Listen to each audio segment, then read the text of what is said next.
आप लोग भी पहले दान दीजिए, चंदा दीजिए, चलिए सब लोग डालिए चांद। जाएगा तो भाजपा जी नहीं है, बीजेपी वाले यही छीन लेंगे।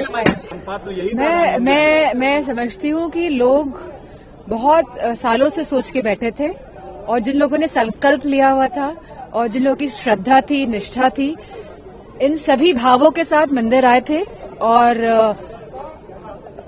भगवान राम जी के चरणों में उन्होंने चंदा अर्पित किया था, दान दिया था। लेकिन कहीं ना कहीं भारतीय जनता पार्टी के लोग और उनसे जुड़े हुए जो उनके संगी साथी हैं, उन लोगों ने इस चंदा को भी पूरी तरह से हजम करने का काम किया है।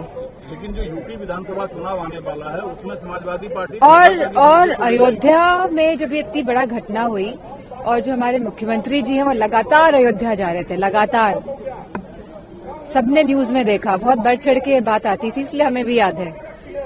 तो आखिरकार ये हमारे उत्तर प्रदेश के मुख्यमंत्री का भी दायित्व बनता है कि वो बताएं कि इतनी बड़ी चंदा चोरी आखिरकार कैसे हो गई। उन्होंने एसआईटी जांच करा तो दी। एसआईटी जांच तो 2 साल पहले भी हुई थी, जहां जमीनों में इतने घपले हुए, जो 2-2.5 करोड़ की जमीन थी उसको 16 करोड़ में बेचा गया और एक जमीन और सस्ती थी उसको कम से कम 24-25 करोड़ में बेचा गया। तो 2 साल पहले की एसआईटी का क्या निष्कर्ष निकला आज तक ये सामने आया है। तो ये जो एसआईटी कमेटियां गठित करते हैं ये खाली खाना पूर्ति के लिए करते हैं गठित, जिससे कि लोगों का ध्यान भटक जाए कुछ सालों के लिए और मुद्दा समाप्त हो जाए।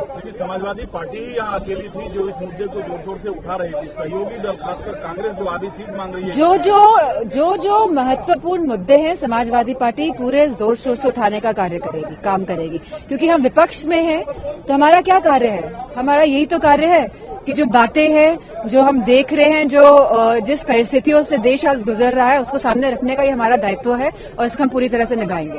Thank you. ये सभी पूरा देश ये मुद्दा जानता है कि जिस तरह राम मंदिर में जो चोरी हुई है, जो उजागर हुई, हजारों करोड़ का मामला है, ये कोई मामूली चोरी नहीं है और ये कहीं ना कहीं हमारे पूरे देशवासियों की आस्था की चोरी है, उनकी श्रद्धा की चोरी, उनकी भावनाओं की कहीं ना कहीं आहत पहुंचाने का काम इस सरकार ने किया है। अरे कोई विवाद नहीं हुआ है, मैं वहां पर सदन में मौजूद थी, ऐसा कोई विवाद नहीं हुआ है। लेकिन भारतीय जनता पार्टी के जो सांसद लोग हैं जब सही मुद्दे आते हैं वो तो उठाते नहीं है। आज बच्चों को मार दिया गया सड़कों में, क्या इनका एक भी सांसद बोला?